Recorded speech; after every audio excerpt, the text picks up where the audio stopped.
If you've been online recently, you may have seen our pension adverts once or twice. But did you know that Abacus offers so much more than pensions? We have over 40 years experience, and with over 10 accountants we can provide accounting, payroll and tax planning services. We also have dedicated teams with professionals in company formation, trust and estate planning, funds and family office services. Visit our website at www.abacus.gi to find out more. Thank you for joining us. The purpose of my talk this morning is really just to give a context to what we're doing and what Think Business, Think Gibraltar really is all about.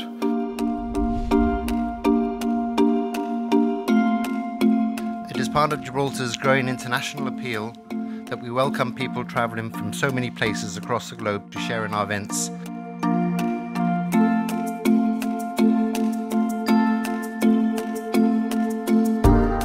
But I began my remarks today by noting how significant the Gibraltarian insurance market is to the ABI, but more importantly to consumers in the UK. And we remain fully supportive of this market and of the choice that it gives UK customers.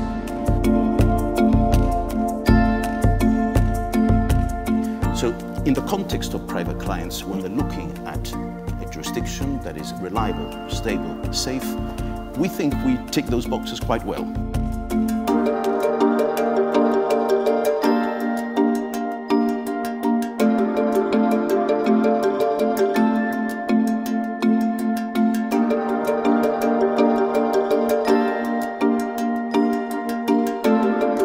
I'm very excited about it, and I think now is the time really for managers to start really looking at other alternatives other than just looking at the traditional, is it Luxembourg, is it Ireland in a post-Brexit world. I think now will be, what about Gibraltar?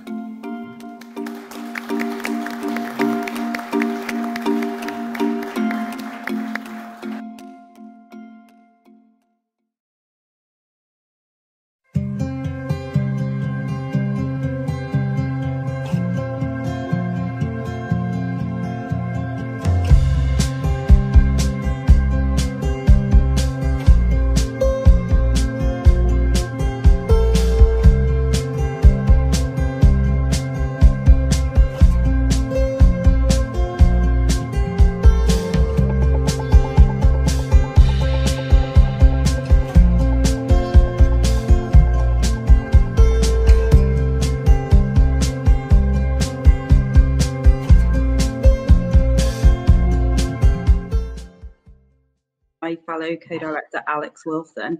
It's fantastic to be partnering this evening with Denise, Steve and Tal to bring this cross-chapter collaboration with Luxembourg, Gibraltar and Israel. It's a really fantastic opportunity and we're really grateful to our fantastic 4 speakers that we've got this evening.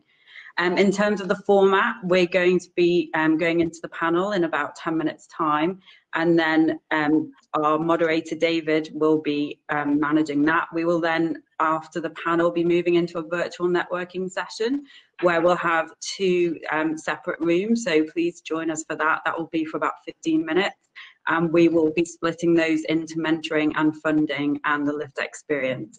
So Tal, I think I'll hand over to you now. Thank you, Katie. Can you hear me, guys? Yes. Awesome. So, of course, with COVID-19, it's been kind of hard for everyone. I'm not even talking about individual efforts when you're moving from quarantine to a lockdown and everything else. But thankfully, Startup Grant is planned well for such a crisis. And of course, with the SG virtual events that took over the what we call in Israel the on-life, not offline, the on-life event.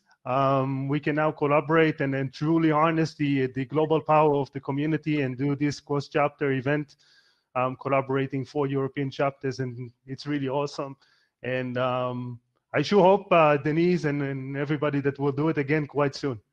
And without further ado, I'm going to pass it to you, Denise, right? So yeah, just echoing my colleagues here, thanks very much for everybody who's registered for this event, to all of our panelists who have joined with their super interesting backgrounds and experiences during this difficult time. I want to give a massive shout out to our sponsors, Gibraltar Finance, Abacus Gibraltar, and of course, Continent 8. David Black is going to be moderating tonight, but I hope you enjoy the session, and we will be seeing you after for a Q&A. Thank you very much. Over to David. Oh, can everybody hear me okay? Hopefully I'm coming through loud and clear. So thank you for to the chapters, the Startup Grind chapters, for organising this evening. It's a great thrill for Continent 8 to be involved in Startup Grind events such as this, and there's really some fantastic speakers tonight. So I hope everybody will enjoy this. Please keep the questions coming in the chat function throughout, and we'll try to come to a Q&A at the end. So once again, Continent 8 delighted to be involved, and thanks to the chapters and thanks to our speakers. So I'll move on, and hopefully our speakers will come on camera as if by magic in a second. But I'll ask the first question I have, I guess, to Rachel on the Isle of Man is, what advice would you give a business owner faced with a decision to pivot or to stay on course? I think I'd have to say that you have to do a good risk assessment of what the pivot is. Obviously, you've got your business plan already for what you want to do, but I think if you're going to pivot, you've got to make sure that the pivot isn't going to put you in a worse position than you would have been sticking it out on the typical route. So I think it takes quite a detailed risk assessment of what each of those things are going to achieve, and whether you can continue to do one whilst doing the other, or whether a switch really is desperately needed. So I think that would be certainly my biggest piece of advice. Okay, very good, very good. And Ryan, if I could come to you and ask, you know, we all know that some of the best business ideas are born out of adversity. But in your experience, Ryan, you know, what are the challenges in terms of facilities and funding? Are they as easy to come by in times like we're in today? Well, I'm still looking to invest. So I suppose it depends who it is. I mean, it's very difficult right now to get a return on capital. So if you're going into the markets, you know, the equities are much more expensive than they were. You can't get anything at the bank. Bonds aren't doing anything. So for people that have got money, it's you know, they've got to put it somewhere. So in that respect, I would say I don't see why not. Yeah, no, makes sense, makes sense. And Max, hopefully you can hear me loud and clear. In terms of the typical COVID-related business cycle, you know, it's accelerated in the sense of what might happen in today's environment. So have you any advice to everybody listening in terms of how do startups rally resources to meet demands and gain an advantage over your bigger companies who... Unique opportunity, what we're seeing right now, more than just a challenge. When you have those unique opportunities, you just need to be open-minded to harness those opportunities as best as you can. That's pretty much what we are doing. But not forgetting all of the lean structures that you have built or trying to build till now. So it's not that we need to go crazy around, but we need to harness the opportunity as we can. Yeah, no, makes sense. And Caroline, just finally as an introductory question, I guess, with the COVID-19 pandemic that we're all in, I guess, what's the biggest obstacle or challenge in learning, I suppose, not just in this time, but in general from your experience? Could you share some of your experience with us to see if what your thoughts are on that? Hi everyone, here. My major challenge was really to live 100% virtually. As a founder of a startup, for me, the informal knowledge, what I get from people around me, being at the incubator, having a coffee with them, going for dinner, having a drink, I find these type of ideas and the informal knowledge shared in those setups inspire me a lot. So while I was able to do my work while I was in confinement, it was still hard for me mentally and even physically to be living 100% virtually. So I think I did miss this. The most challenging for me is to keep going and start finding ways of inspiration from the missed informal knowledge I was getting from interacting with people, be it in a social setup or a professional setup. Yeah, I'm sure we can all agree with that, Caroline, that's for sure. And turning back to Rachel, a couple of questions, Rachel, on your side, which is, what a great story to convert a pet genetics laboratory into a COVID test facility. And I'm really interested, I suppose, as everybody is, what point did you make the decision to pivot in terms of that decision and do what you have done so successfully on the island? I think it's a bit of a strange one because we didn't really pivot. It was more that we ended up with a second stream in parallel, effectively. Yeah.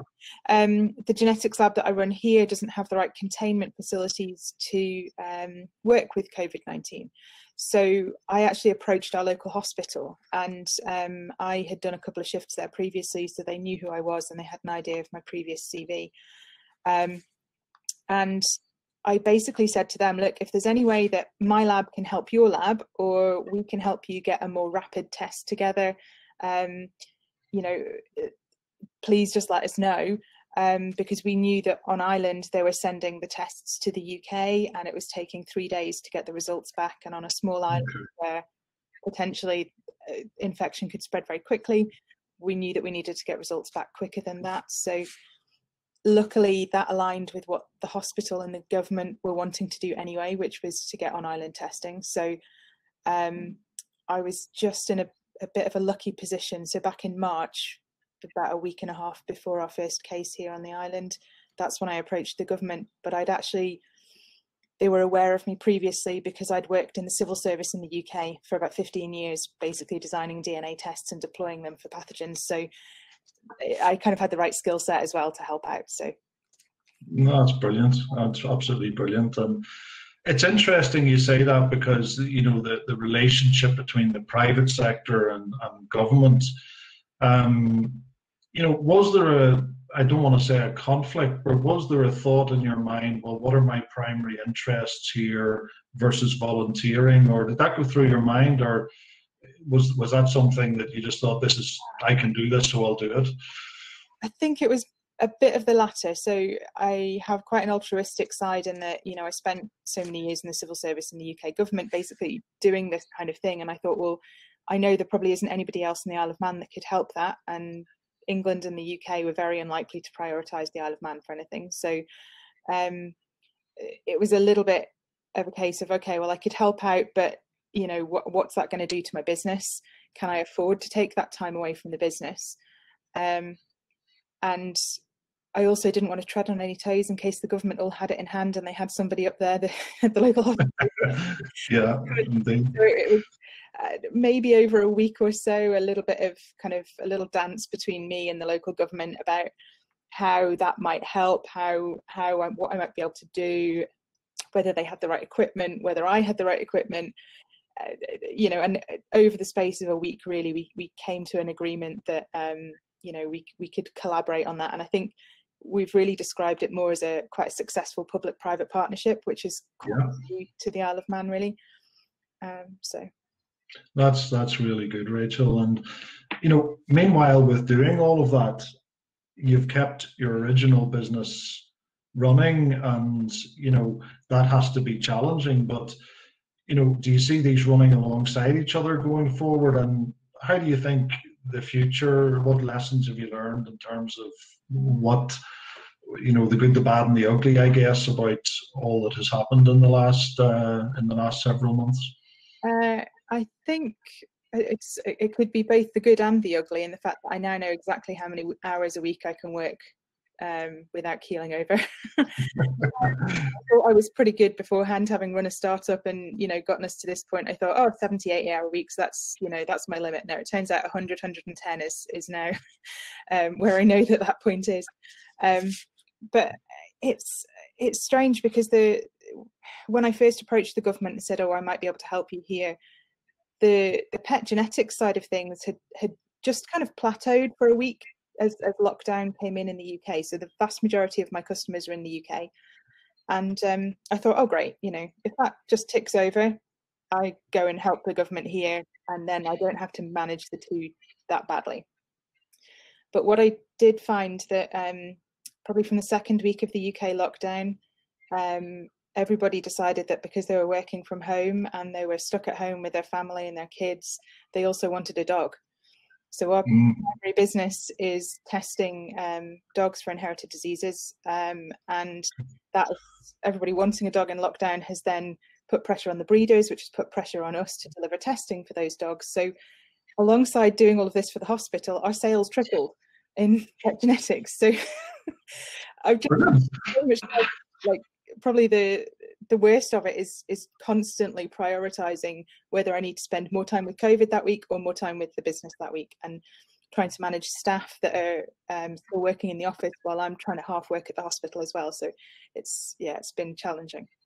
Yeah, and well done you. That's fantastic. And you know, the thing is about that, managing time and so on, it's something I guess we all struggle with. But you know, if we take the startup mentality of idea, action, repeat, clearly, you know, you've shown that ability to leverage your skills into different areas. So what's next for you then, Rachel? Is there another idea brewing there that can be a great success story as well? I think certainly with taxigenomics, we don't just do pet genetics, so we also do kind of bioinformatics and genomics consultancy. And I think because molecular diagnostics as a whole is now having a bit of an advent, everybody knows about testing, everybody wants to know about testing.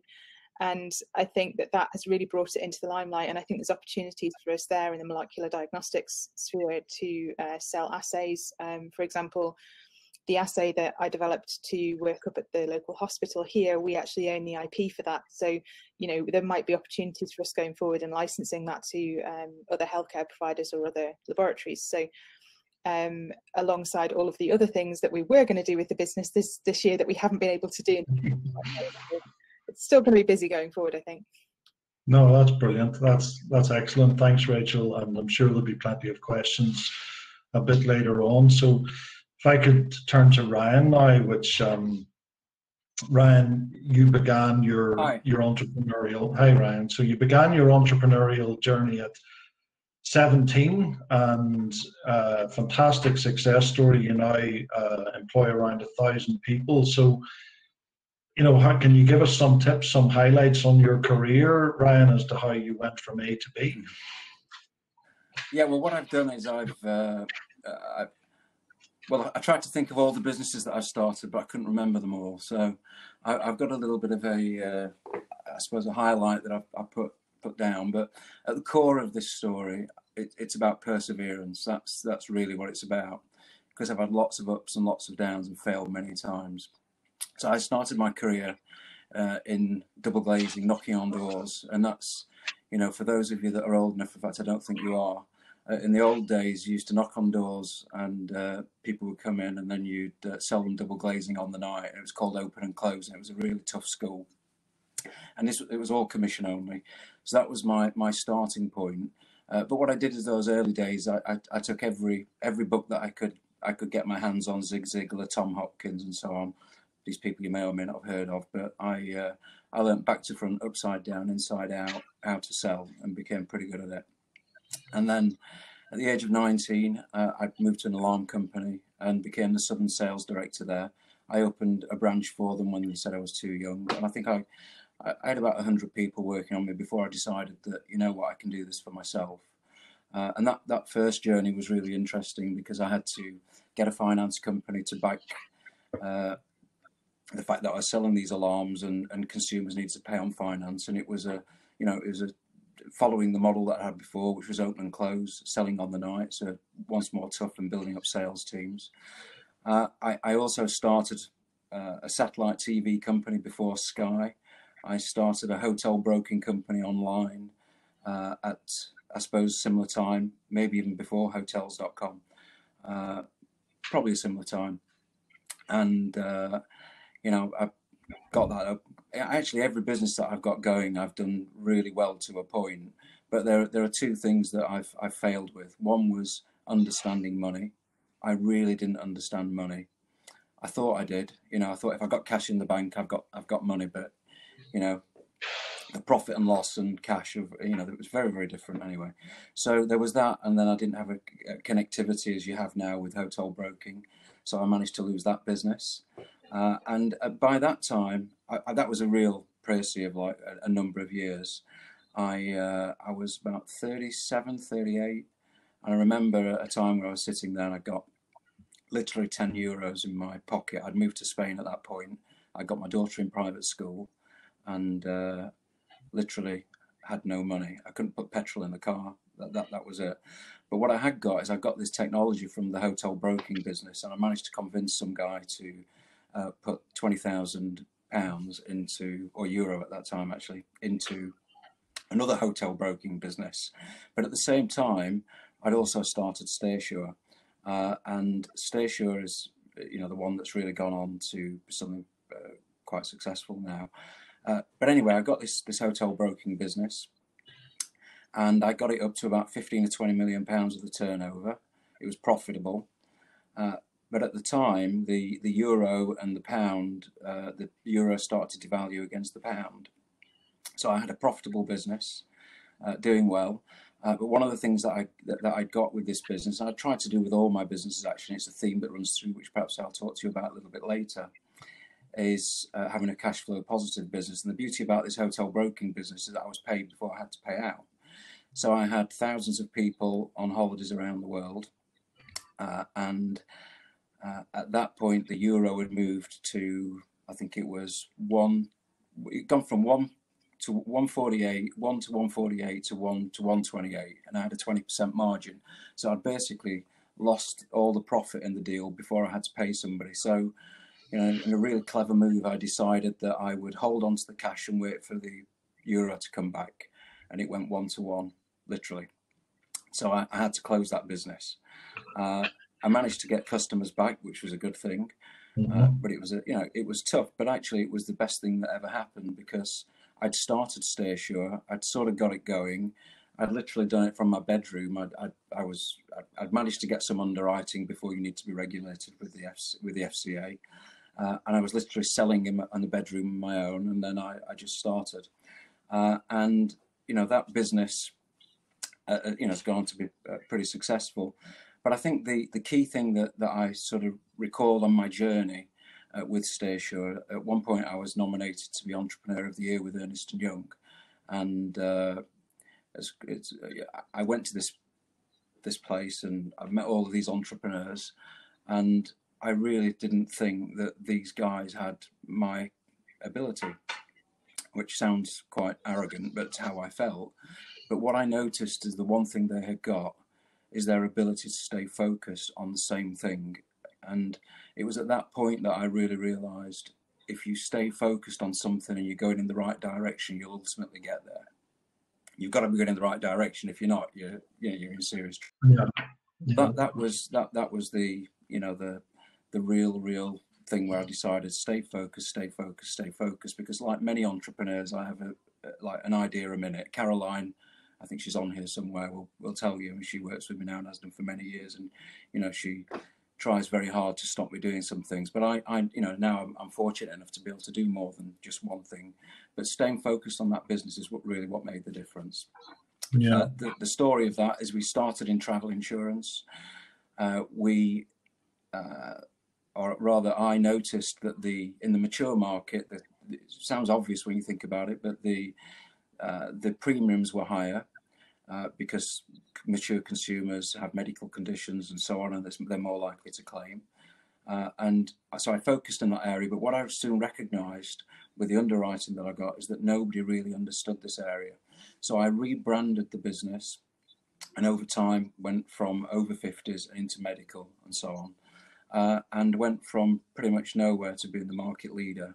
And I think the big change that happened there, that was in 2008 when the crash happened. Everybody, 2008, 2009, pretty much everybody in the market cut their marketing, and I doubled it, and that was the big difference. So, you know, that then gave me, you know, catapulted us forward, and then it's just about putting the consumer first and all of that, and then going on from there. Now I've acquired several businesses actually, but two more in the insurance space. One's called Avanti, which is perhaps a more mature consumer, and I recently acquired a company called Paying Too Much, which is an aggregator. That's just being rebranded as we speak, and it's going to go after Money Supermarket and those, but with a slightly different proposition.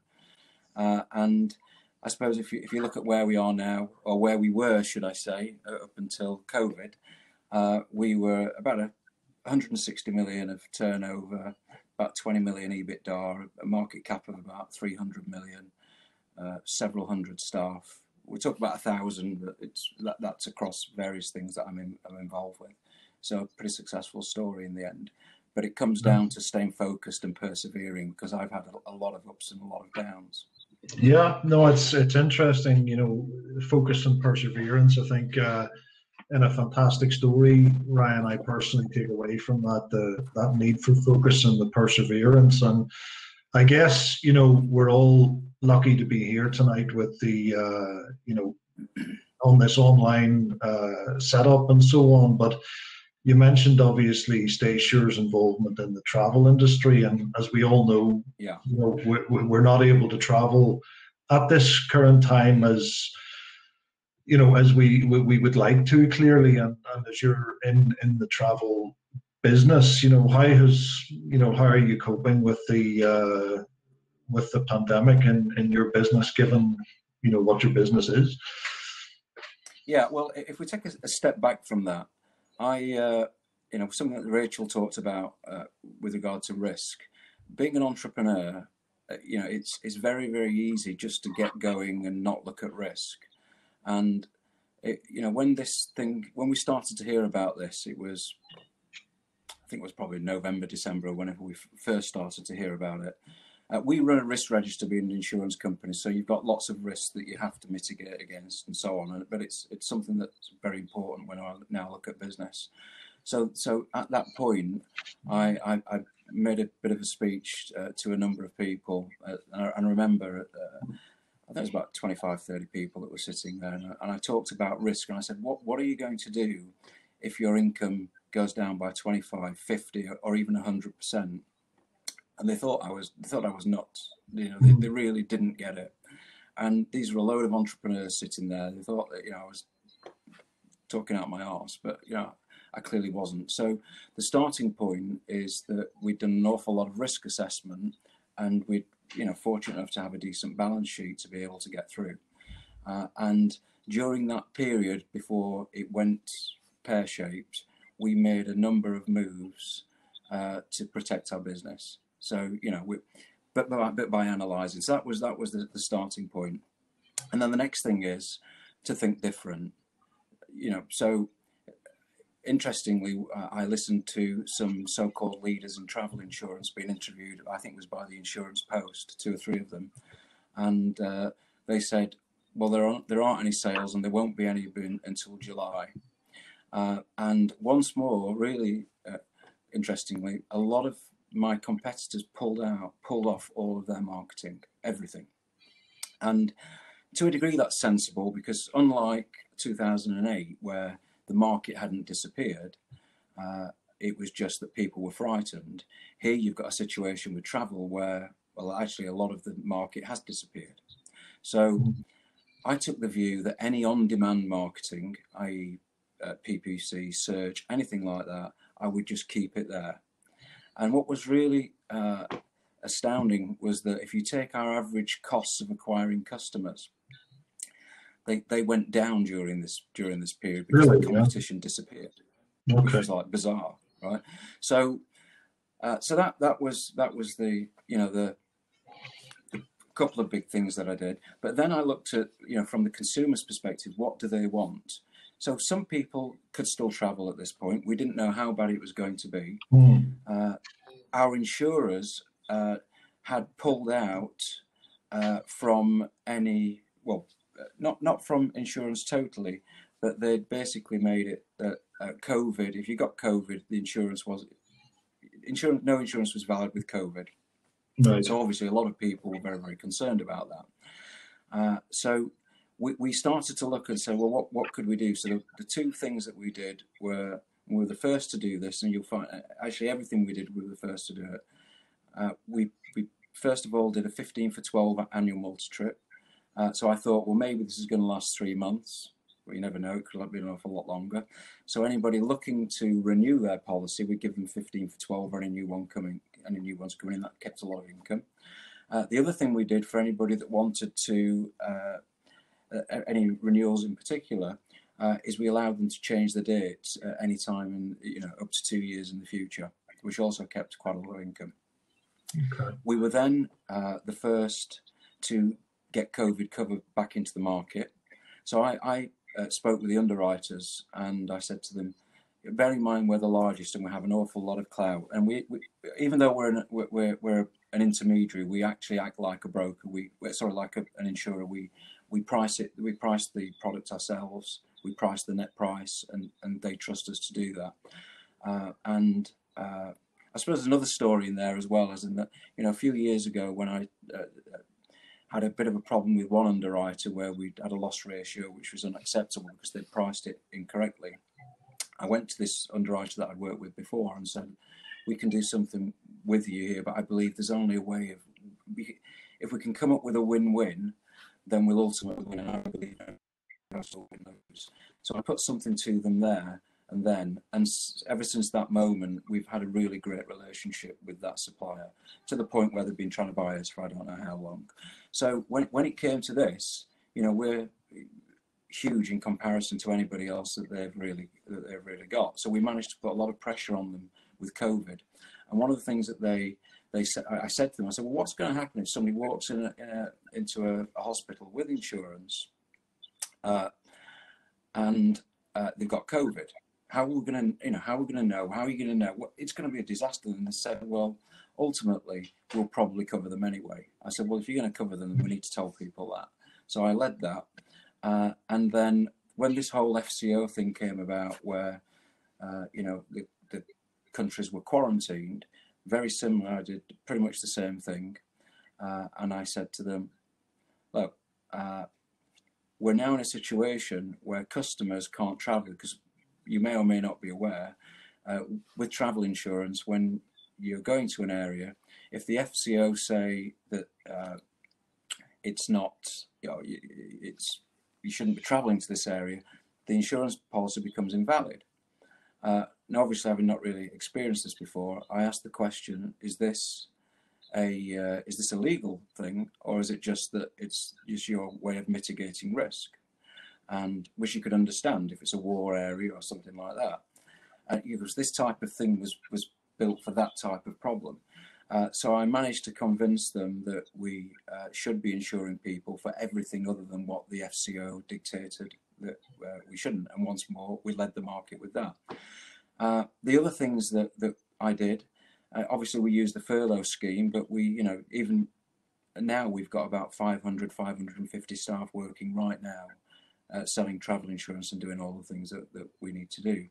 But I took some tough decisions. I didn't let anybody go for COVID, but there were a couple of people that I let go of who I didn't think were good enough. That was one thing. But other than that, I made some salary cuts in different ranges as well. And I explained to the staff that, if we don't know where this is going to end up, and ultimately it's better that you all take a cut, and there's longevity. Now, we had enough money to get through anyway, but you just never know how long it's going to go on for. So that's another thing that I did. So taking a tough decision. So a combination of all of those things, and I tie everything down into really neat quarters. And in the second quarter, I basically set the target of breaking even by the end of the quarter. That wasn't breaking even in the quarter because the loss in March was substantial, but we managed to break even by the quarter. And then I set a substantial target for the next quarter, quite a big profit line, and we missed it by about 10%. So I think the thing is, it's about thinking different. It's about doing what others don't do. You've got to take a step back. You've got to think about the consumer and what do they really want. To stick your head in the sand and think that customers aren't buying. Customers are still looking to buy things everywhere. I mean, I when you look at restaurants, I saw one restaurant where they were absolutely rammed with orders. Literally people queuing to pick up this stuff, where others had closed down. So I think it's just about mindset. No, that's fantastic, Ryan. And nobody likes to miss targets, but I guess 10% in this climate could be an awful lot worse. So no, that's fantastic to hear. And you're now using all of that experience that we've heard about to personally mentor and invest in businesses and that are struggling in this crisis, and using that experience that you've gained, not just in this crisis, but from years of experience as an entrepreneur. And so I suppose I've got a couple of questions there. What do you look for when you select a potential investment? And secondly, I believe you have a 90-day system that gives entrepreneurs support. So I guess, can you tell us a little bit about how you would select an appropriate investment and how you would support that investment throughout then? Yeah, so I'll take the first part of that first. What do I look for? The first thing I look for is, what space do you own? Every business has to own a space, or go after a space that it can has a chance of getting. If a business can't own a space, or be unique or do something different in that space, I'd be very, very wary about it. And this is a very simple analogy, but if you take Volvo, you would think safe car, but it's probably no safer than any other. It's just the space they've gone after, and they've owned it very, very well. And we can talk about many companies that have done things like that. So you've got to own a space. You've really got to have a full understanding of the market. Who's in the market? What have they done? What have they been successful with? Look at those success stories and look at the failures, and find out who's doing what and how they're achieving what they're doing. It's so easy nowadays with technology to be able to see. It's pretty transparent to see what most companies are doing, especially if they're online. But even if they're offline, there's lots of stuff to track on and offline marketing, for example. But looking at their proposition, how are they getting their market? What size are they? What are profits? What's their ratios? When I'm talking about ratios, I'm talking about staff to profit ratio. All those types of things. So I'd want to know the ins and outs of the business, where you're going, and who's the most successful in there and how they're doing it. So basically, not reinventing the wheel. This sounds like an obvious one, but I've seen many of these across my desk. The juice must be worth the squeeze. In other words, it's got to be worth going after. I was on a video conference, well, not video conference, a video interview with a potential company the other day, and they had a really good business, but when they were going after something that was good, but their pricing meant that they were never going to make any money, and the cost to get there was huge. It just really didn't make any sense. So you've got to ask yourself the question, is it really worth it? And I suppose the other thing that you need to look at is, you've got to think with the end in mind if you're looking to sell. Now I'm not looking to sell business, because I just love business and want to keep going. So I'm looking to build mine up to be a couple of billion or whatever it gets to. But ultimately, I think it's important to think about what the PE ratio is. That's a profit to earnings ratio when you exit that business, if you want to exit it, because some businesses will have a low PE ratio and some will have a high PE ratio. So if you take my business in insurance at the moment, one of the things I'm doing You know, an insurance broker on the markets was typically 13, 14, 15 times, or maybe a bit more if it was growing very fast like we are. An aggregator could be 20, 25 times, or fintech is off the scale. So I'm now in all of those areas. So it's important to think about what you know, the end in mind, and I'm always looking at the business and thinking what can it really be valued at. I also want to look at the founders, and I want to ask this question with founders, especially if you've got two of them. I want to know what their number is, because what you find a lot of the time with a couple of founders is one's understanding of what good looks like is this and the other is that, and that can create a conflict down the line. And obviously the founders need to be good enough to operate that business. I mean, you can have a great business with crap people and it will be a failure, and you can have a business that's pretty tough with great people and you'll manage to succeed. I like them to have some skin in the game. I really don't like it when it comes across my desk and I'm the investor and they've put nothing in, and they're looking for a salary en route to success. That really turns me off. And then finally, honesty. You know, I'm gonna look for that bullshit meter. I'm gonna make sure that they are, you know, they're not one of those types. Yeah, no, that absolutely makes sense. Okay. And then the 90-day thing is, you know, I got this from a mentor of mine, a guy you should check out, actually, a guy called Keith Cunningham. He's a great guy, older gentleman. If any of you read Rich Dad, Poor Dad, which if you haven't, it's perhaps worth a read. He's the guy that the book is based on. So he is actually Rich Dad. He's actually a similar age, but he was the guy that the book was based on. It was his ideas. So a very, very smart guy. And you know, one of the things I got from him was focus, but the second thing was breaking everything into 90-day quarters and going after what is the most important thing that you can do in that quarter. Now I've developed that system on, which I'll come on to in a moment, but if we take this most important thing, if you can imagine that you as a business owner and every one of your key employees or partners focuses on the most important thing that they can get delivered in 90 days. I mean, really focuses on it. The stacking effect of that is incredible. And, you know, I started to use this and it tripled my profit over a couple of years by getting really focused on the things that mattered. And then I looked at a system called OKRs, which you've probably heard of, a guy called John Doerr. If you've not read his book, you should read it. But a guy called John Doerr sort of invented this back in the Intel days, and it's basically taking an main objective, and then having key results to measure that objective by. But I've actually topped and tailed that with a couple of things. So the first thing is, what's the vision? So in your company, in any company, everybody in that company has got to know where this company is going and what's the big vision, and really think big. Now I do this for every area of my life, not just business. So I'll chop every area of my life up. So from business, health, fitness, learning, whatever it is, every area, and I'll have an amazing vision for it.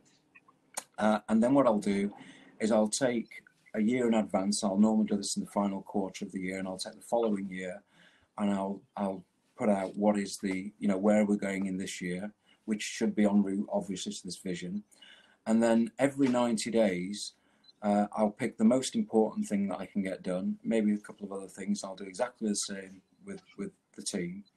But once more, the major thing, and then the key results are things that measure against those objectives, because they've got to be measurable. Then the final thing, and this is something that I do on a Sunday, I take the tasks for the following week, and this is something I got from Tony Robbins, which is quite good. We all end up doing a load of things that don't matter, and you know, having the objectives helps you do this, but the things that you're going to do every week make a difference.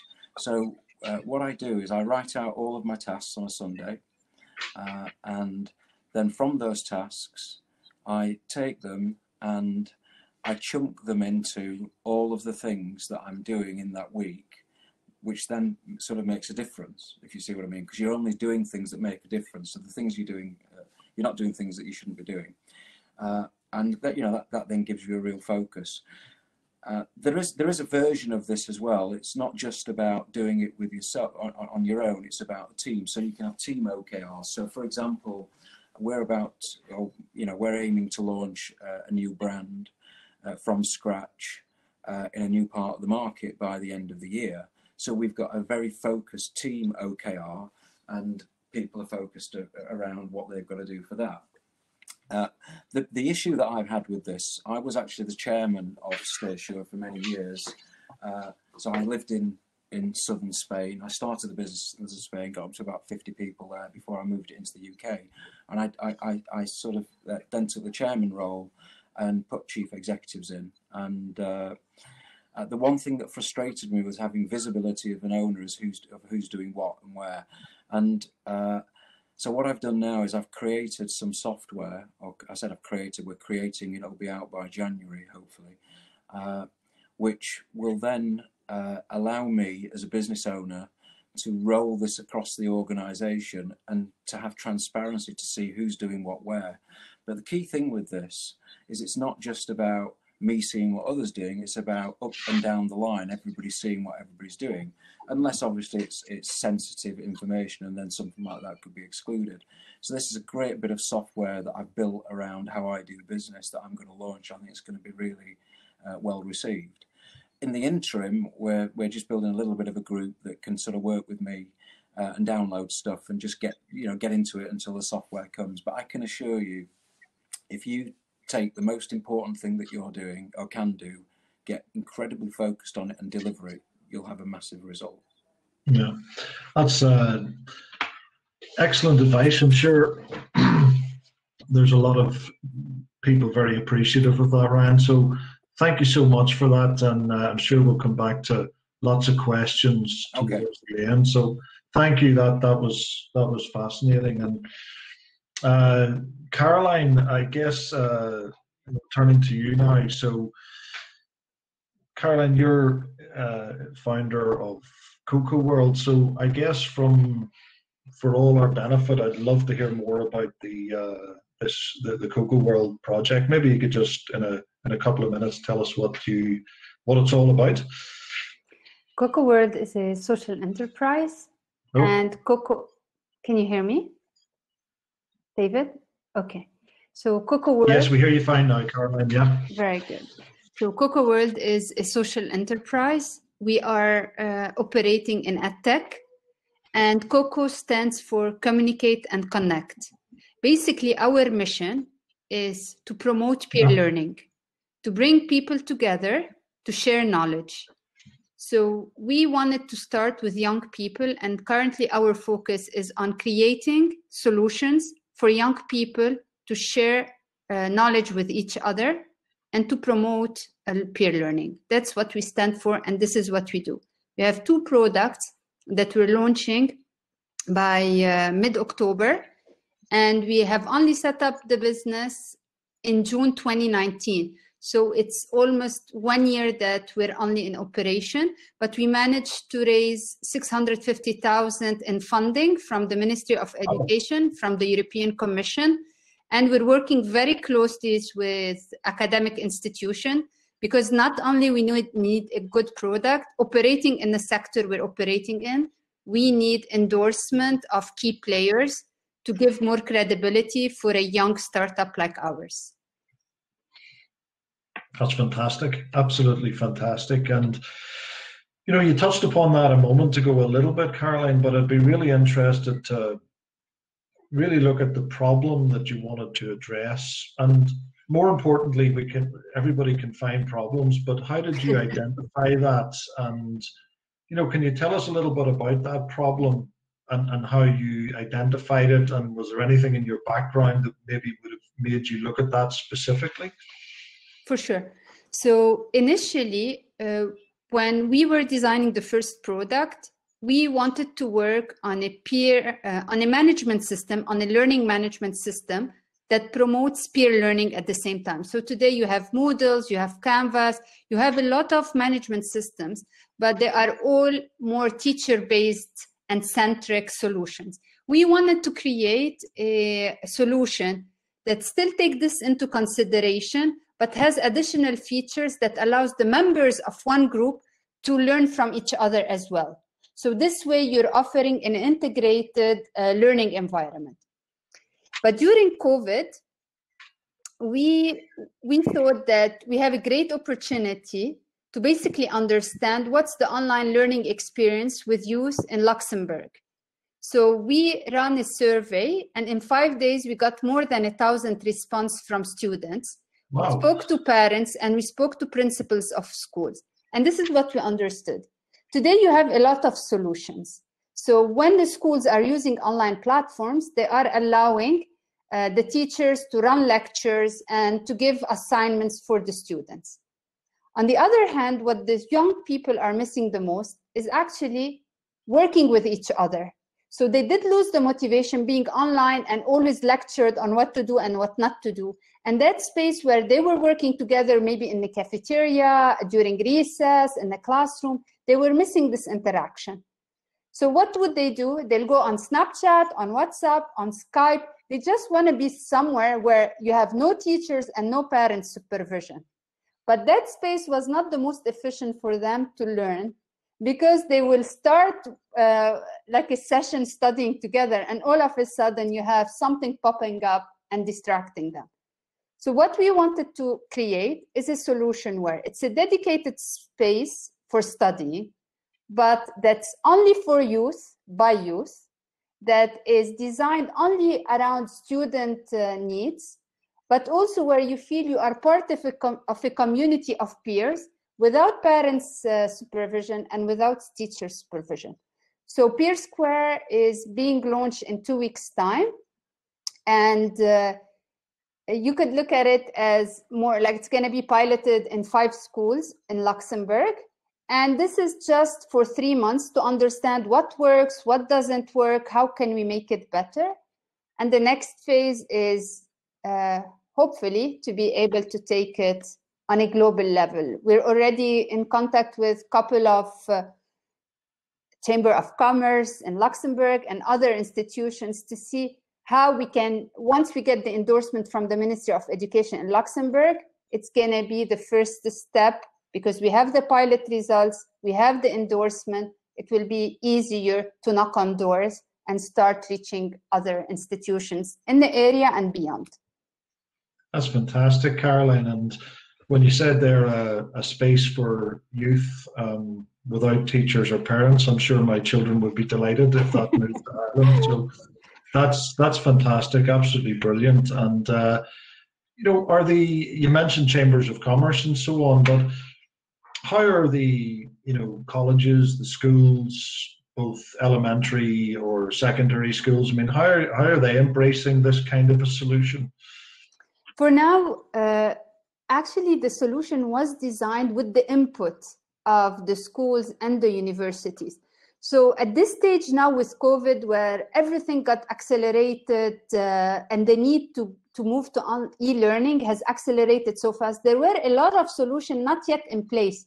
So today they want to join hands and they want to find solution. And if you'll be able to adapt the solution to their needs, they're more likely to get on board. I think what happened with this confinement and the need for e-learning, where it's no longer a choice but a necessity, has worked in our advantage, because we're having more people listening to us. I tell you, during the confinement, I never managed to get that many people as much as I did then, because they actually want to talk to us as much as we want to talk to them. And this is the type of situation where you want to be in when you're starting a business.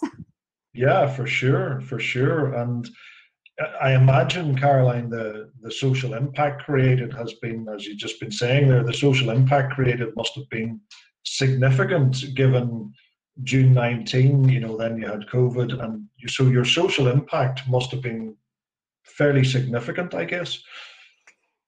I would say the idea has the intention to, with its growth, to create strong social impact. I mentioned initially we're a social enterprise, but I didn't want to be an NGO, because I have a vision and I want to be able to create a model where I can sustain this impact by making money and creating impact. So today we have not piloted yet, but the way things have been designed is definitely to create social impact. So how does this work? One, we're allowing young people to own their learning journey. Second, we're allowing them to contribute, collaborate with each other at the country level, at the region level, at the global level, at the school level. So young people are exchanging with each other, and they are learning from each other, and they are contributing back to their peers community.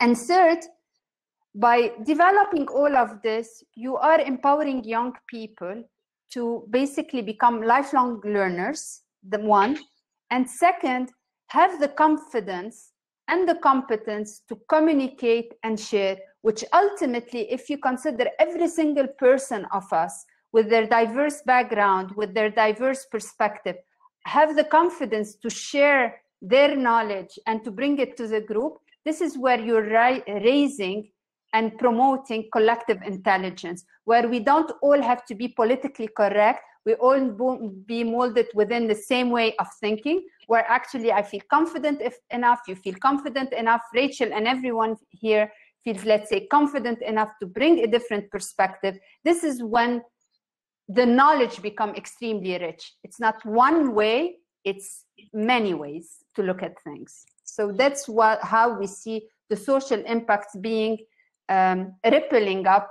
With the more we grow, the more diversity we have, and the more knowledge and perspective we have shared. Yeah, no, that's excellent, Caroline. And obviously, where you've started from, a lot of what you've just said are I guess, very human. It's very, it can be scalable, to use a business term, if I can put it that way. So I guess that, your model can be replicated into any number of different environments. Would that be fair to say? Yeah, the way we designed it is to start as a local success story in Luxembourg, but move into a global name or a brand. So the way we designed it is with this in mind, because we believe as well at so many levels, be it financially, be it from an impact perspective, the more we go global, the more the richer we'll be and the more impact we will create. So the way it has been designed from the beginning is for it to be a global success, and only the pilot is local with the potential for growth. That's excellent. Excellent. And, underlying all of this, Caroline, I guess, just to phrase the question, how can the education system encourage that kind of behavior, that entrepreneurial spark in children and young adults in the kind of ways that we're talking about tonight? So how do you think the education system can coalesce with your ideas, and can we collectively as a society create entrepreneurial spark in our children and young people? I think when you tell me entrepreneurial, for me, I think of someone who's a problem solver, who's able to break down a problem into smaller pieces and find simple solution for each piece.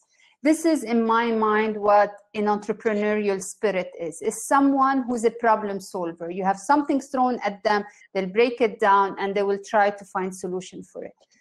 So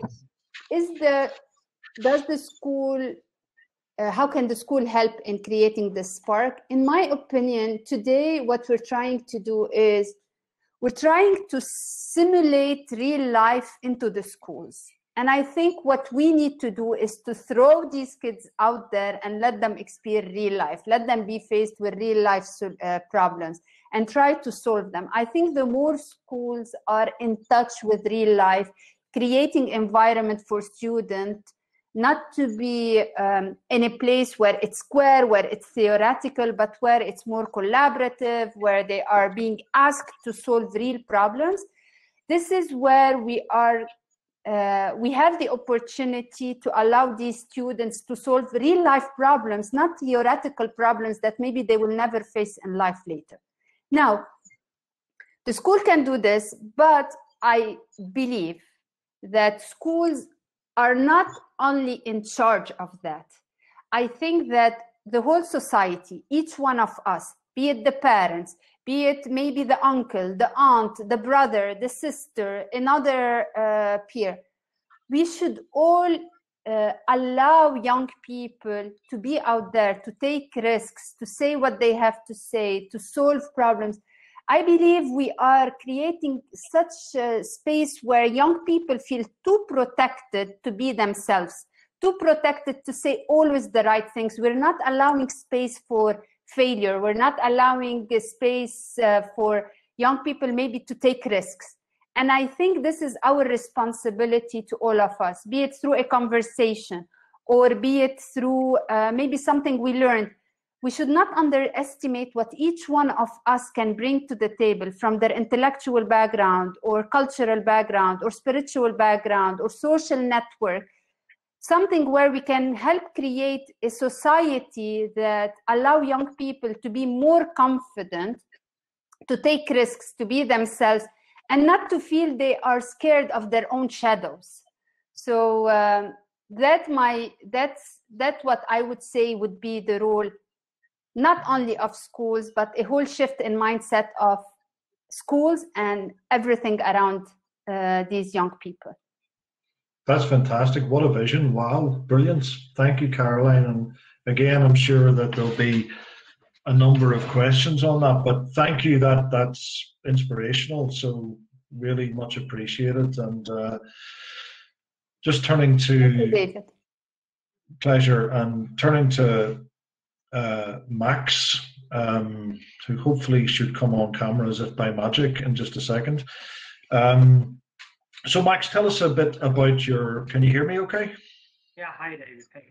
Hey Max. So tell us a bit about your business. That'll be, again, just fired out there. What do you want to share? Share what you will with us? Yeah, sure. So Soapy is, according to some publications from Forbes, is the smartest hand hygiene facility or microstation global wide. If you think about it, can you be 400% sure that you're washing your hands properly? I think it's a question that is repeating around the globe again and again today. So Soapy can answer that. Can answer that question, can guide you through the process, can make sure that you're washing or sanitizing your hands at the highest level. And it's not a question where you are located, what profession you have, just to make sure that you have your hands as clean as possible. Yeah, brilliant. And I mean, it's like everything else, isn't it, Max? I mean, the simplest of propositions are always brilliant. So where did the inspiration come for this idea? The idea really came from my son. He was 2.5 years old back then. And we had a very fun conversation when we came back from a playground several years ago. He knocked me on my leg and said, well, I don't think that it's important to wash hands. Myself coming from medical science background, I was very surprised from that. And I replied with, Sam, why? We had a very post-apocalyptic conversation between 30 years old grown-up, or who thinks he's a grown-up, and a 2.5 years old kid. And he was trying to explain that there is no water in the faucet because of infrastructure repairs. And if there is no water in the faucet, that means that water is not important. Washing hands is not important. Taking a shower or drinking is not important. So it was very fun. And after drilling down a habit that was just, it kind of disappeared just because of some infrastructure problems, I realized that educational interventions that are here, and everyone is talking about why hand hygiene is so important since 150 years ago, you don't really have any technological tools that can support all of that education that we have today. And we ending up with everyone washing hands according to your gut feeling, and according to the times that you have in your day. and not according to real science that is there, is described black on white through a lot of articles and publication in the healthcare and hospital world. So we decided to address that with a technological AI computer vision smart system that can support all that data sets. Brilliant. And then, of course, Max, along came COVID-19 crisis. And, my guess is that given the kind of behaviors that we're all encouraged to use, this became a real catalyst for your solution, yes? Yes, of course. The conversation about why soap is so important pretty much disappeared. Everyone suddenly understand that hand wash is not just something that we need to train during our child time, but it's more than that. I would say that the real effect came from markets that we were not targeting at all. So if you take me back to probably May last year, we were mainly addressing food and bev production or service environments. We were talking about healthcare facilities, even some educational environments.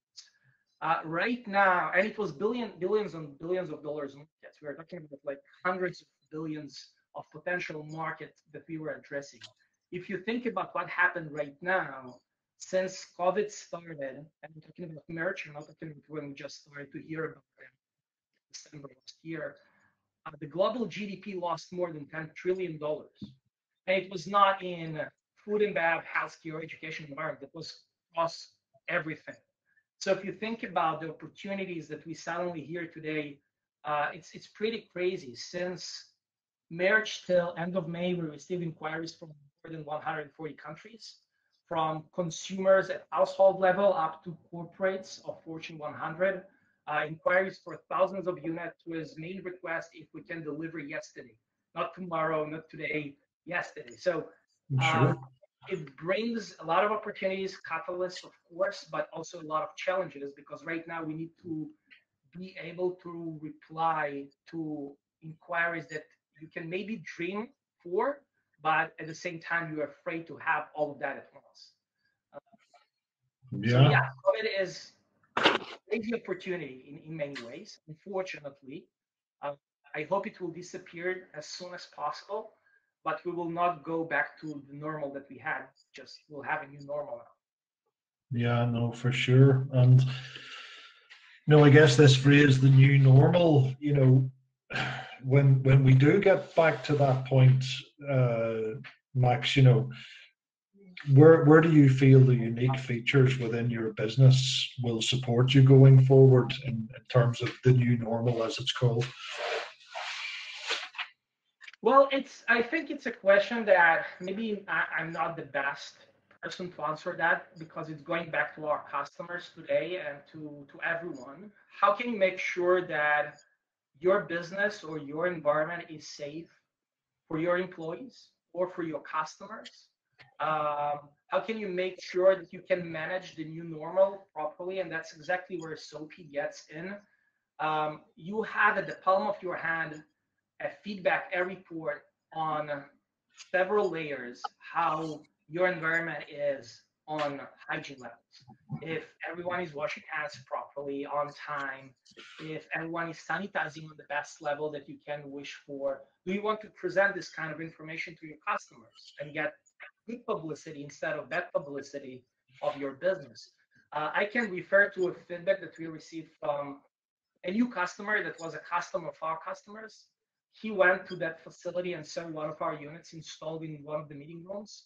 And after that meeting, he called us and asked to buy a unit because of the feeling that he had when he saw our technology up there. He said, I suddenly felt safe entering this environment. And for me, this is the best feeling that I can hope for from my customers. Yeah. That's simple. Do you want to make sure that your environment is safe? SOAPy can do it. SOAPy can at least minimize some of the risk that is out there. And it's not always COVID. It's the flu, it's norovirus. Yeah. And I can send you a list of other infection diseases that were there before and probably will be here after. So, I mean, the potential for your business, Max, then, you know, in terms of potential customers, you could almost define it as anybody who wants to stay safe, right? So the possibilities are endless for you guys. Well, I would say that right now, it's not endless, as we do have competitors and we do have limited market in terms of as long as we know how many people are there out there and how many work locations are there, so you can limit the market. But the answer is simple: as long as we have hands and we interact with the surrounding around us with those hands, you will need to make sure that you are clean, because as my professor back in college was saying, humanity is just a small period of time in the microbiological realm. So that's how it is. Unfortunately, we are here with microbes and viruses. We will interact with them as long as we are here. And we need to make sure that we have the right tools, the smart tools to, to minimize that risk. And SOPI is to make that basic practice high-tech again. You have self-driving cars. Why can't you wash your hands in smartly? Fantastic. Absolutely fantastic. And every success with that, Max. So our time's nearly up. So I'm going to try to scroll through and see if I can see any questions before we go into the breakout rooms. So just give me 1 second. I did see a question for Caroline, I think, somewhere. Okay, so Alessandro has asked a question here, and it says, so this is to Caroline: how did you adapt your business and people strategy with Cocoa World to adapt to the new normal? How did your priorities and mindsets change? So thanks, Alessandro, for the question. Caroline? Yes, I'm here. I think we got the funding. We got approved the funding in October, but the money was released in February. And we were just launching and I was on my own initially, and we were starting building the team. And then by March, we had few people on board, and we were planning, as part of my first entrepreneurial experience, I said, I'm going to use this opportunity as well to educate myself in areas where I'm weak. So I decided, like, I want to work with a technology company that's based in Luxembourg, also in the same building, so they are part of the team without me necessarily hiring them. And then as soon as the COVID started, so my idea was to get all these suppliers basically nearby, so they are part of my team. I educate myself in those areas, but they're not people I'm hiring 100%. So that was my strategy within this first 6 months, to educate myself as a first-time entrepreneur in all these areas and have a close eye on how my project is progressing. So during COVID, I was at home. So there was no reason for me anymore to think in that strategy. So what I was thinking about is, like, how can I minimize my costs? And this is how I was working on. So basically, we set up a very remote network of suppliers, and I was looking at the value for my money. So this way, I can say that we got the same result, but we reduced our cost by 4 times, because I was able, through COVID, to work with people from around the world. So at some point, we were like 10 people. And I would say, like, we come from 8 different countries. So that was the strategy with the people.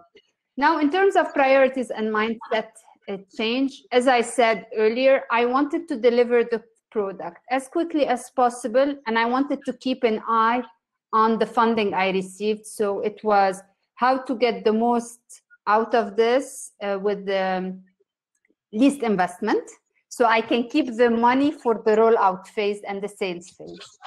So these were the 2 areas that I was focusing on. And I think COVID was a good thing for us. Yeah, well, it's, it is what it is. And it's been an amazing panel, I have to say. I think we've just got time maybe for one more question. Steve, Caroline, again for you, some fantastic feedback in the chat, by the way, some really positive comments for all our speakers this evening. So just very quickly, Caroline, we have a question, I think, from Steve, and it says, where are you based in the Luxembourg ecosystem and how did it assist you? I'm based at Luxembourg City Incubator. So it's part of the House of Startups in Luxembourg. And Luxembourg has been amazing in a sense where it's a very agile governance structure and there is money. It's agile, it's diverse, and there is equity-free funding. So far, when I said we raised 650,000, one was from a competition through the Ministry of Economy, and one was from the European Social Fund, and one was from the Ministry of Education. So, and all of these are equity-free funding. So, thank you, Luxembourg. I think I landed accidentally in Luxembourg, but I feel I'm the luckiest person on earth to be here, especially at times where a lot of governments are struggling with funding. Luxembourg has been so quick and to mobilize funding to help startups, entrepreneurs, businesses early on in the process. So I'm so lucky to be here. No, that's excellent, and I know, yeah, that's a brilliant story, and thanks for sharing, Caroline. So we're absolutely out of time, I'm afraid, folks. But if I could just say on behalf of myself and Continent 8, a big thank you again to all the speakers this evening. As I said a moment ago, it's inspiring to see these kind of things go from idea to action, and it's a great thrill for us to sponsor this evening. So thank you all once again. Thank you to the different Startup Grind chapters. And I think I'm handing you over now to Steve. Is that right, Steve? That's fine. That's right. Okay, in the name of all of us, all my fellow startup chapter directors, a big thank you to all the panelists. Unfortunately, we cannot clap. You would not hear us. And also from the various Startup Grind chapters, we would like to thank Dennis, especially Dennis Matthews, for pulling this together. And also to having you, David, and also the local partners. Each of us has our local partners. Exactly. Let's clap. Each of us has our local partners to support it. And now we are going to do some virtual networking. And Tal will put us into groups, and there will be two groups. One will be about funding and mentoring, and one on lived experience. We are trying, as Tal said, it's SG virtual. Startup Grind is about doing connections, exchanging, learning, and inspiring each other. And we are trying to put this into the virtual space as well. So, Dennis, if you like to say the last words. Sure. Just quickly say thank you so much to all of our panelists. You have shared the most amazing journeys, extremely inspirational. I actually have to especially thank Ryan, who jumped in a little bit last minute, and he's joined us from Portugal, where he's staying at the moment. Ryan and Caroline, his assistant, have been amazing. So thank you so much. I think we need to join the rooms now, if I'm not mistaken. Okay. Right.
So, welcome back, everybody. Welcome to the main room. We hope you enjoyed it. And I think, Dennis, if you come back, then you have the honor to close it. Denise. Okay. Cool. I think that it's been a great session. Truly some inspirational journeys shared here, and obviously some incredible advice. Thank you to everybody who's participated, to my colleagues all over the world that joined forces with me when I asked them to. You have been amazing. Again, thanks, David, for moderating the session. And well, let's do more of these. Have a great evening, everybody. Thank you very much. Everybody. Thank Well you, done. everyone. Nice meeting you. Thank you, guys. Thank you. Take care, everybody. Bye-bye. Take care. Bye. Bye-bye.